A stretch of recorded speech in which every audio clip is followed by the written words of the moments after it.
Bom, pessoal, primeiramente, boa noite. Meu nome é Douglas. E a partir da leitura do livro O que é Biomecânica, eu separei o capítulo 34, coluna como um todo, página 279, para falar um pouquinho sobre ele, perfeito? Bom, para a gente começar então, a gente precisa saber que a coluna ela é apoiada na nossa cintura pélvica a partir da região sacral. Ela sobe se ligando à região torácica, a nossa caixa torácica, e depois ela ainda serve como uma sustentação para o nosso crânio, perfeito? Se a gente olhasse com uma vista da secção sagital, nós iríamos perceber que a nossa coluna ela tem algumas curvaturas. Dentre elas, a curvatura da nossa região cervical, que é chamada de lordose. Depois, a curvatura da nossa região torácica, que é chamada de cifose. Depois, uma curvatura da região lombar, outra lordose. E, por fim, da região sacral, chamada de cifose também.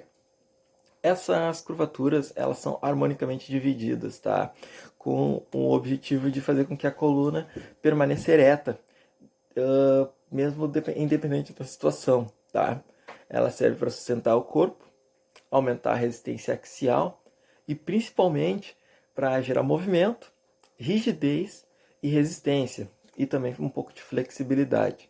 Na nossa coluna, ela é fixa na nossa cintura pélvica e também ela é presa na nossa cintura escapular.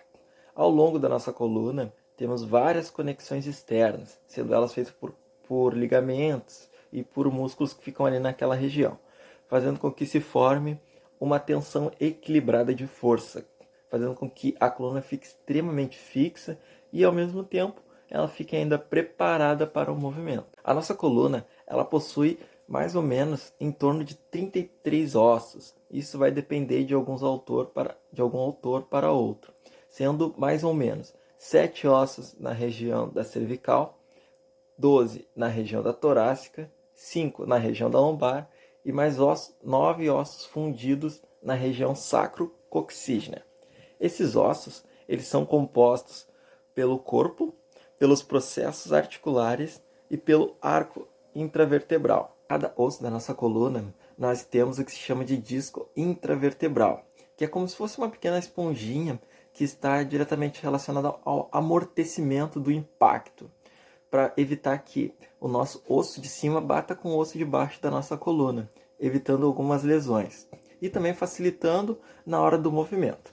Se a gente for prestar atenção, a nossa coluna, na hora de um movimento, ela se comporta da seguinte maneira. No meio nós temos um pontinho ali que poderíamos considerar como um ponto fixo.